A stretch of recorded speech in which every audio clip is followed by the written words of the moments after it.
The night I stopped sleeping was not dramatic.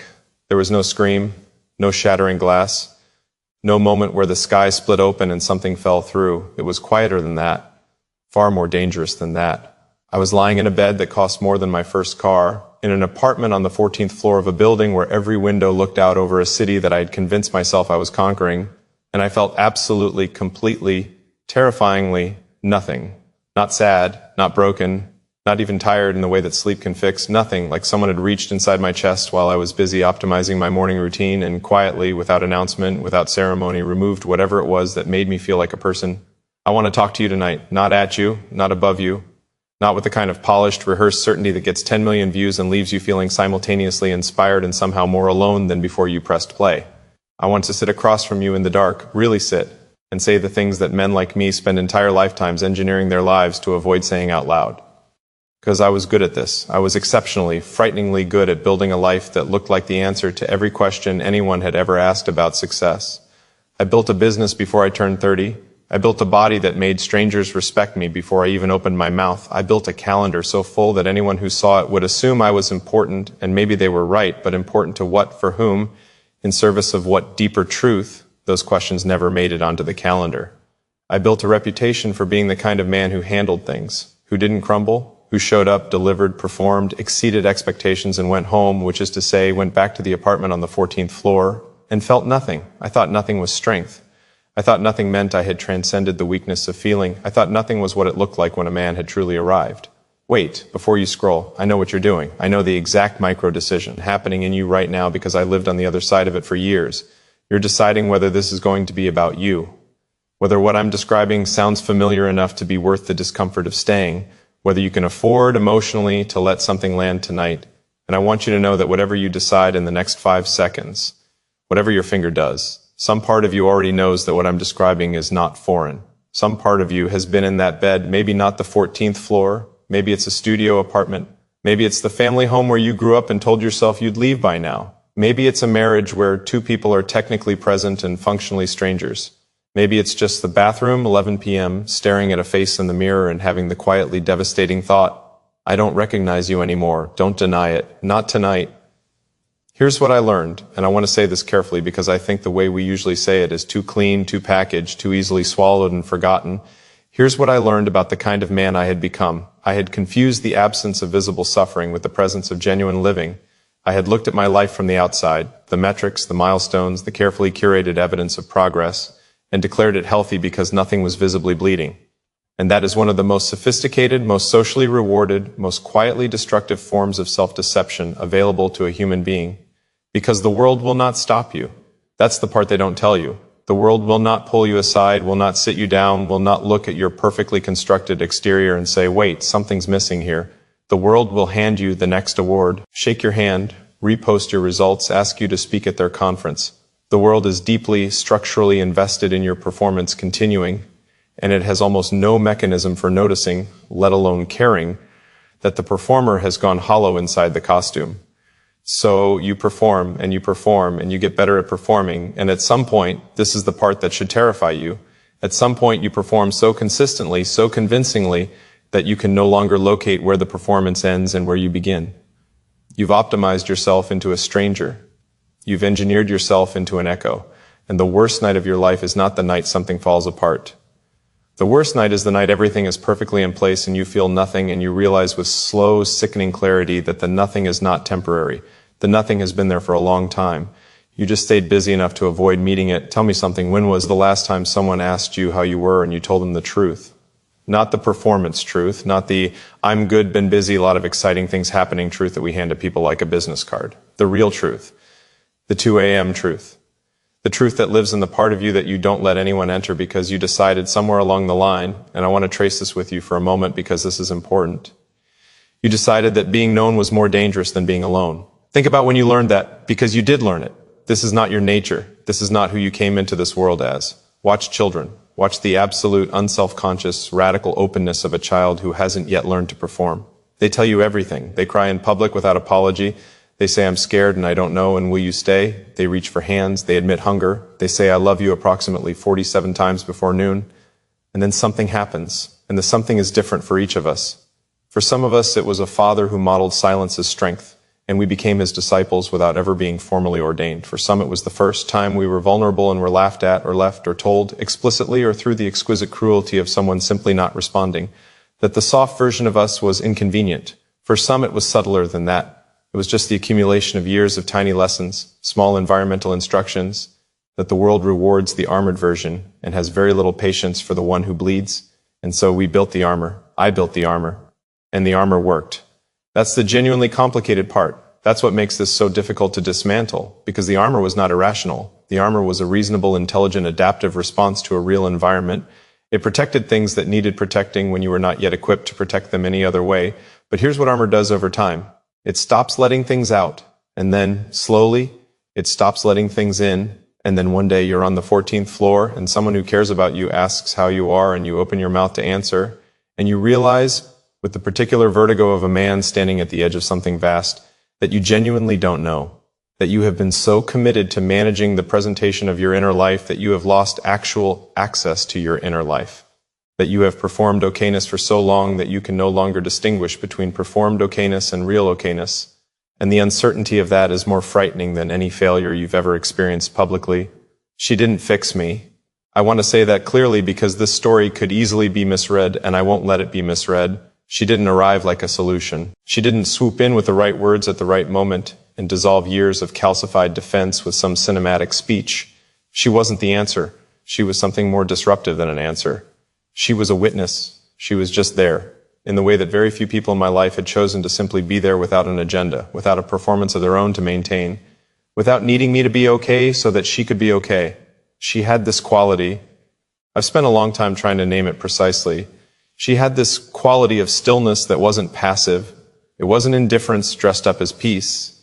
It was active, intentional, almost stubborn stillness, like she had decided consciously to not run from whatever was real in a room, like she had made a private commitment to presence that she honored even when presence was uncomfortable. And I was terrifying to be present with, let me tell you. I was all edges and deflections and subject changes. I had 12 years of practice at steering every conversation away from anything that might require me to be actually seen, and I deployed all of it. I was funny when things got serious. I was analytical when things got emotional. I was competent and impressive and relentlessly, exhaustingly capable at preventing intimacy while technically maintaining connection. And she just stayed. She didn't call me out dramatically. She didn't deliver ultimatums. She just, with quiet consistency, remained.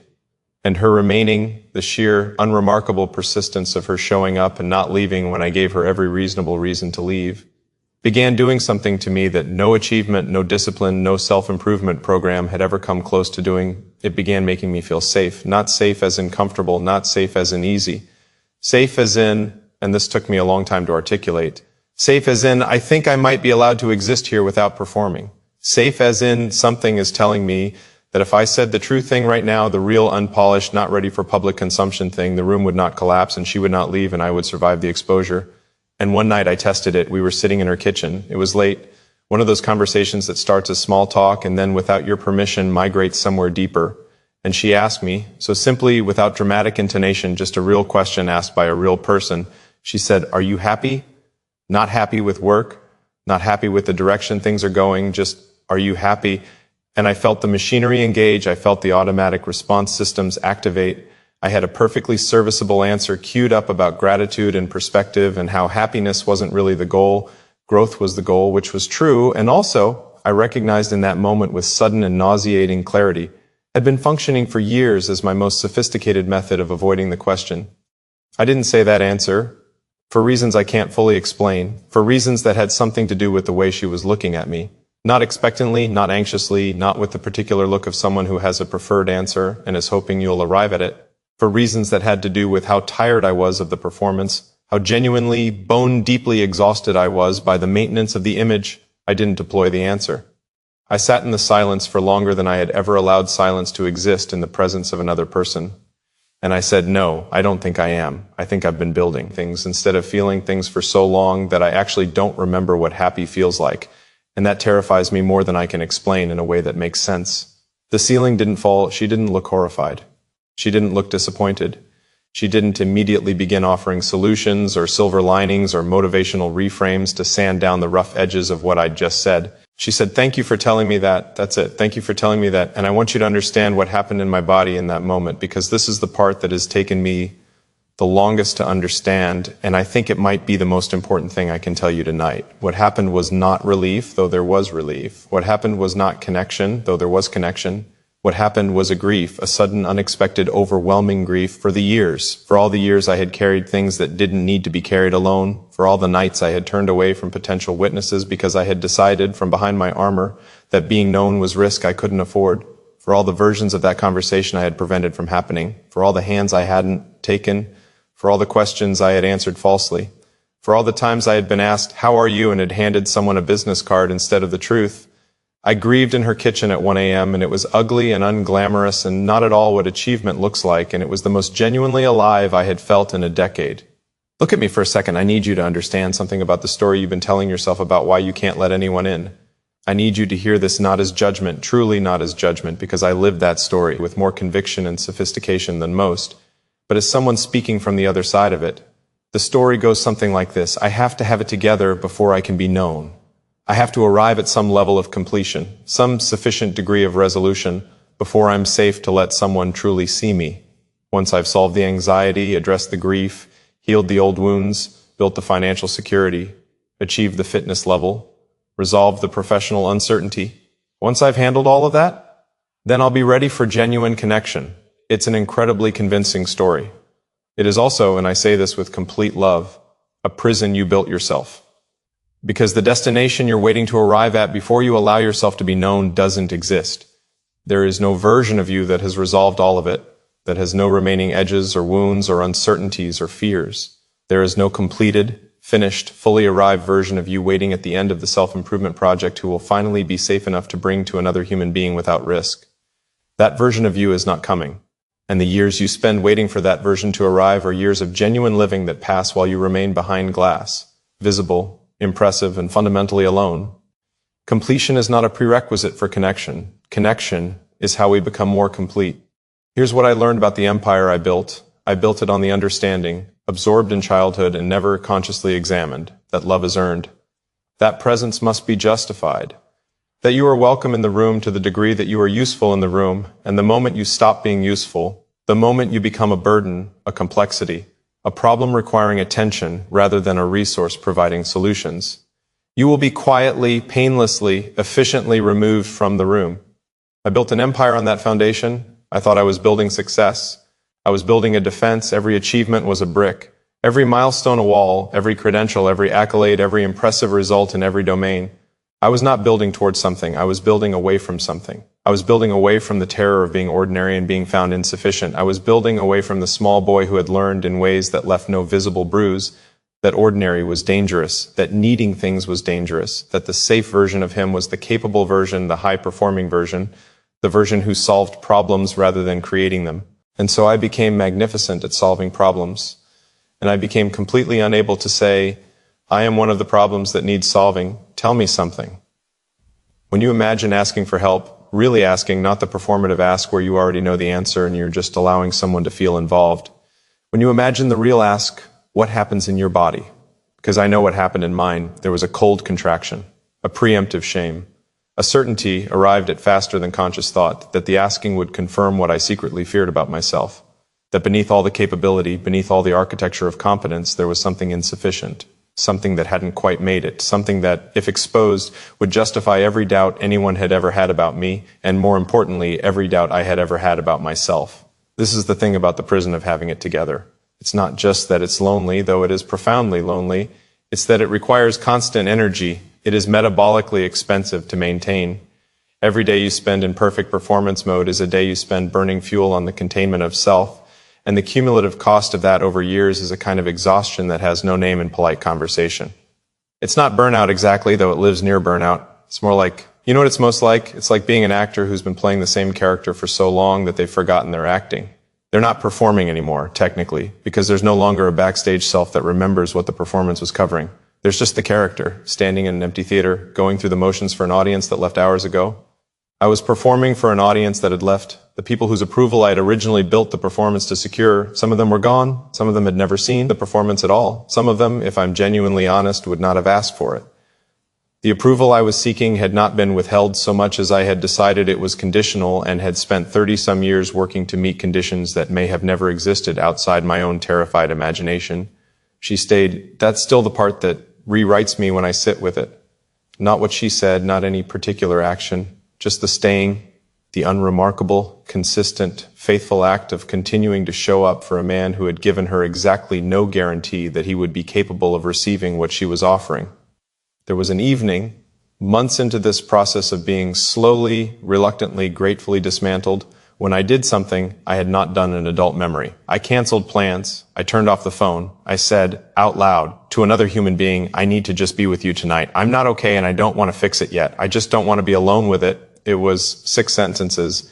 It took everything I had, and we sat on her couch, and she didn't try to fix it, and I didn't try to perform my way through it, and we watched something forgettable on television and drank tea that was slightly too hot, and at some point, with no particular ceremony, I realized that I was present, that I was actually genuinely, completely present in my own life in a way I hadn't been in years, not planning the next day, not reviewing the last quarter, not monitoring my own reactions for signs of acceptable performance, just here, in a room, with a person, drinking tea, existing without justification. It was, I want to say this as accurately as I can, it was the closest thing to peace I had known in a decade. Here's what I learned about rebuilding. I thought rebuilding would look like construction. Like I would identify what was broken, source the correct materials, apply the appropriate tools, and restore the structure to its original integrity. I thought it would be a project. I am very good at projects. I had every expectation of being excellent at this one. It looked nothing like that. It looked like sitting in uncertainty for longer than I thought I could survive sitting in uncertainty. It looked like having conversations I had spent years engineering my life to avoid. It looked like going back, not in a therapeutic performance, not in a processed, intellectualized, safely at arm's length retrospective, but really going back to the places where I'd first learned that I needed to be more than I was in order to be enough. It looked like crying in ways I hadn't cried since I was a child and had been implicitly informed that crying was a design flaw. It looked like calling someone and saying I'm not okay without immediately following it with a plan for becoming okay. It looked like small things. It looked like learning to eat dinner without looking at a screen. It looked like walking without a podcast, allowing my own thoughts to exist in real time rather than outsourcing the occupation of my mind to someone else's content. It looked like saying I don't know in professional settings and not dying. It looked like asking her, "What do you need from me tonight?" And then, which was harder, listening to the answer and doing the thing rather than substituting a more impressive thing that I was more comfortable providing. It looked like being late on a project because I chose to have a real conversation instead. It looked like choosing presence over productivity on a Tuesday and feeling guilty about it and doing it anyway, and eventually, after enough Tuesdays, feeling less guilty about it. It looked like touching the grief I had been running from, not because touching it resolved it, but because running from it was destroying everything good in my life and something had to give. Wait, before you scroll, I know this is getting uncomfortable. I know this is migrating out of the territory of inspiring and into the territory of close to home. And I know that close to home is where we lose people, because close to home is where the armor engages, where the brain finds reasons to dismiss, where the sudden remembered obligation to something elsewhere appears with astonishing convenience. I know, because I would have left by now. The old version of me would have found this insufficiently actionable, would have wanted the 7 steps, would have needed the framework, would have been made uneasy by the intimacy of being addressed as if I had feelings I wasn't managing correctly. But I'm not talking to the old version of you. I'm talking to the part of you that is still there underneath the optimization.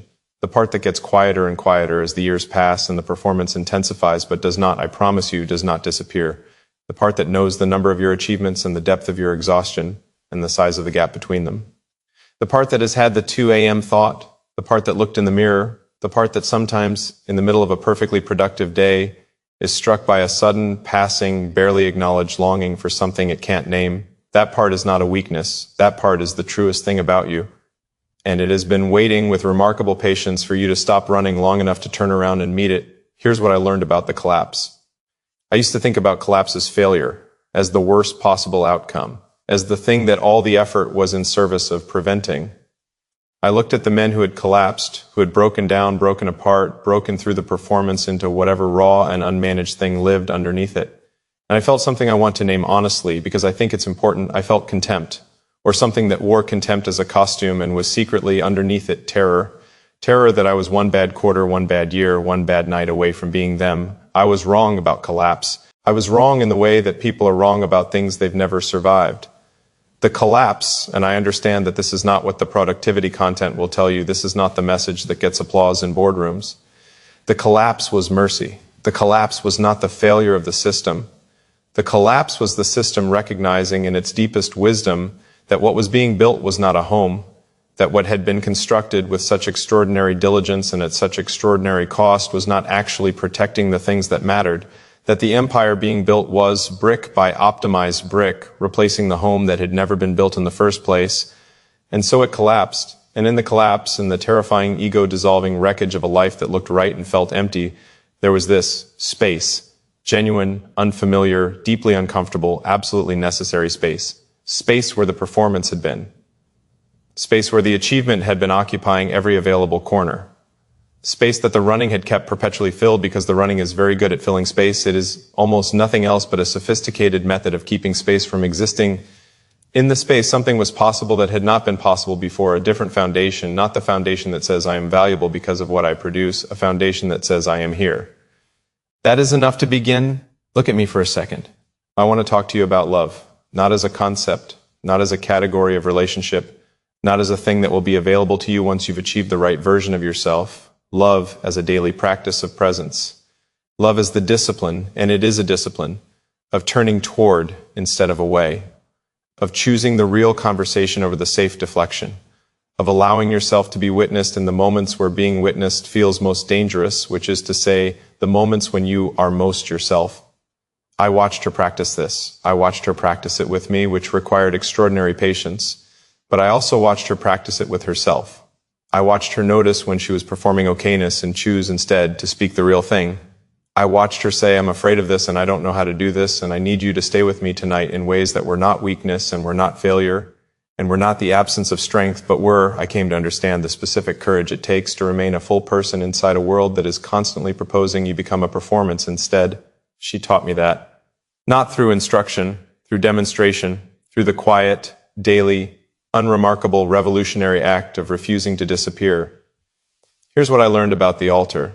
There's a thing men do, and I don't think it's only men, but it is something men have been particularly trained into. There's a thing we do where we identify the most important things in our lives and we put them on an altar, and the altar is in a room we visit on special occasions, and in between the visits we optimize everything else. We say, my family is the most important thing. And then we optimize our schedule in a way that makes family time whatever is left over after everything else has been served. We say connection is what matters most. And then we structure our days in a way that makes connection available only in the margins, in the leftover minutes, in the exhausted hour before sleep when we have no more performance left and offer whoever is beside us the husk of ourselves and wonder why the relationship feels thin. You cannot love what you relegate. The altar is beautiful. The altar is also a trap, because the things you put on the altar you are by definition not incorporating into your daily life. You are cordoning them off. You are making them sacred through distance rather than through immersion. And the distance you maintain from the things you claim matter most is, over time, the measure of the gap between the life you're building and the life you actually want. What would it look like to take the thing off the altar? What would it look like to bring it into the ordinary day? Not the special occasions, the Tuesday, the Wednesday morning commute, the 5 minutes before the meeting, the evening when you're tired and the easier thing would be to disappear into the screen and the harder, truer, more genuinely loving thing would be to stay. What would it look like to make presence the practice rather than the aspiration? She asked me once, very quietly, in the way she asked the real questions, with no drama, no preparation, no warning, just a direct line from her thinking to her voice. She asked me, do you know how to receive love? Not give it, receive it. And I understood in that moment with a clarity that arrived faster than I was ready for, that I did not. That I had developed extraordinary facility at giving love, at showing up, providing, supporting, contributing, solving, being useful, but that the receiving of love, the allowing of love, the opening of self to be loved rather than to perform love, that was the frontier I had never entered. That was the territory where the armor held firmest, because giving love you control. You manage the delivery, you maintain the authority of the one who provides. Receiving love requires you to put down the authority, to become for a moment the one who needs, to allow yourself to be witnessed not in your capability but in your hunger. I had never learned to be hungry in public. The learning was not comfortable. The learning still isn't, if I'm honest. There are days when I feel the old pull, the pull toward performance, toward management, toward the clean, safe, controllable version of emotional life. There are days when being known feels like exposure, and exposure feels like danger, and danger feels like a reason to put the armor back on. And what I do on those days, and I want to say this because transformation is not a destination you reach and stay at, it is a practice you return to. What I do on those days is smaller than you might expect. I say the thing I don't want to say, usually to her, sometimes to myself in writing, sometimes to no one, just out loud in the room, the real thought spoken into real air, the honest thing given enough reality to exist outside my own skull. It sounds like nothing. It changes everything. Here's what I learned about the foundation I was building on, the foundation that said you must achieve to be enough, you must perform to be loved, you must maintain the armor or risk annihilation. That foundation was not given to me by bad people. This is something I had to work hard to understand. The people who taught me those lessons were not villains. They were people who had been taught the same lessons and had believed them and had passed them down the way you pass down anything you believe to be survival wisdom. They were teaching me how to survive in the world as they had experienced it. They were wrong in the specific and important ways that well-meaning people are wrong. But they were not malicious. And I had to stop blaming them, not to excuse them, not to perform forgiveness, but because the blame was costing me something. The blame was keeping the foundation intact. As long as what was broken was their fault, I was a recipient of damage rather than an agent of repair. As long as I was narrating my life as something that had been done to me, I was unable to take responsibility for the rebuilding. Responsibility is not the same as fault. I did not fault myself for the foundation I built. I took responsibility for whether I was going to continue building on it. That is a different, harder, more liberating thing. Don't deny it. There is something you have been carrying that you have not put down. Something you have been managing that you have not allowed yourself to grieve. Someone you have been performing for who may not even be watching anymore. Some version of yourself you have been trying to protect through performance that is, beneath the protection, still waiting for permission to simply exist. I know this because I was carrying it. I know this because the men I see, the men who walk into rooms the way I used to walk into rooms, with everything perfectly in place, with the handshake engineered and the narrative polished and the answer to how are you ready before the question arrives. I recognize them. I recognize the overhead. I recognize the cost. I recognize the thing in the eyes that the posture can't quite cover, the thing that looks out from behind the performance with something between exhaustion and a question.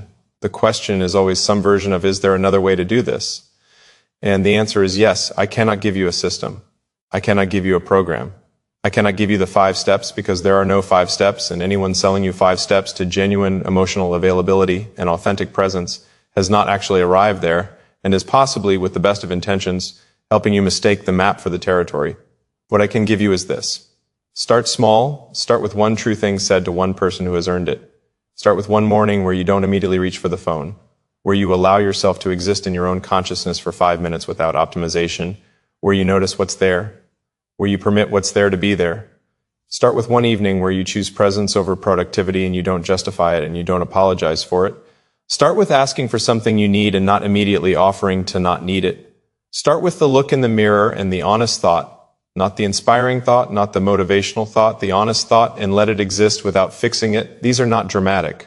They will not feel like transformation when you're doing them.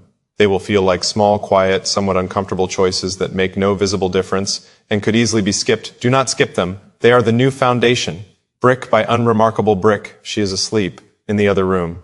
Her alarm will go off too early for her, and she will make sounds about it and drink coffee that is somehow always the exact temperature she needs, and she will ask me one true question before I've fully woken up, and I will answer it honestly, or as honestly as I can manage that early, which is about 70% honest, which is already more honest than I spent most of my life being. I look at this life and it does not look like the life I was building before.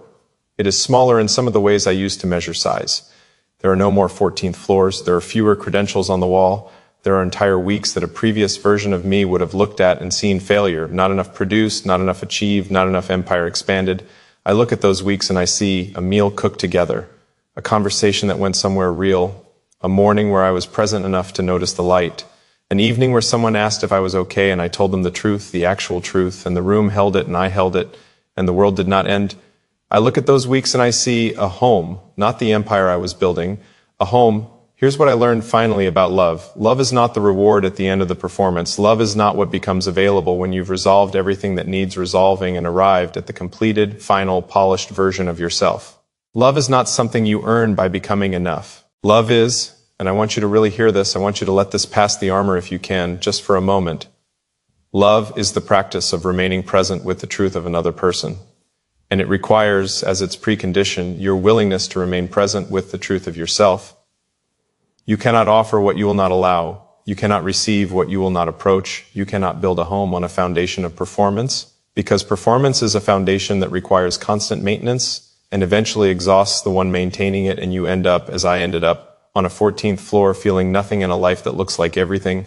The collapse, remember, is mercy. The emptiness is the invitation. Wait. Before you scroll, this is the last thing I'm going to say tonight, and I want to say it directly. You did not come this far through everything that brought you to this moment, this screen, this particular night. You did not come this far to keep building the empire at the cost of the home. You did not endure everything you have endured, carry everything you have carried, survive everything that was put in front of you in order to arrive at a life that is impressive from the outside and empty from within. That is not why you're here. And some part of you knows that the part that stayed with me tonight, the part that didn't scroll, the part that recognized something in the beginning and kept leaning in even when leaning in got uncomfortable. That part of you has been trying to tell you something for a long time, probably a very long time. It's not asking you to burn it down. It's not asking you to abandon the ambition or reject the achievement or pretend you don't care about building something significant with your life. It's asking you to also build inward, to also invest in the interior, to also show up for the people who are showing up for you with something more valuable than your performance, to also tell the truth, to also ask for what you need, to also choose sometimes presence over productivity and connection over achievement and the real conversation over the safe deflection. It's asking you to stay, not in a relationship, not in a job, not in a building, in yourself, to stop the endless, exhausting, sophisticated fleeing from the interior and to simply, and I say simply, knowing it is not simple, knowing it is in fact the hardest work available to a human being, to simply stay with yourself long enough to find out who's there when the performance stops. I found someone I didn't recognize at first, someone quieter than I'd expected, someone less certain than I'd built the performance to project, someone still carrying grief I hadn't fully acknowledged and fear I hadn't fully named and longing I hadn't allowed myself to feel. I found someone I could work with, someone I could rebuild with, someone who, once I stopped trying to fix him and started trying to know him, turned out to be not insufficient at all, turned out to be quietly enough. Stay with me tonight. Not because I have the answers, not because this speech ties into a neat resolution that makes everything feel clean and resolved and ready to be shared and immediately forgotten. Stay because you already know something needs to shift. Stay because the nothing on the 14th floor is not strength. Stay because the person who is still there underneath the optimization is worth knowing. Stay because she or he or they, whoever it is in your life who has been offering a presence you haven't fully let yourself receive. Stay because they deserve the version of you that doesn't disappear behind performance. Stay because you deserve it. Because presence is not weakness. Because being known is not destruction. Because the foundation beneath the foundation you've been building on can hold more than you think, can hold you more gently than you've allowed, can bear the weight of who you actually are rather than only who you've proven yourself to be. Stay, because the home is still buildable, because the grief is survivable, because the armor can come down, because you have not, despite everything, despite all the years and all the running and all the nothing, you have not actually lost the capacity to feel this. You haven't. I know, because tonight, right now, something in you is feeling it. Don't look away from it. Let it land. That's where it begins.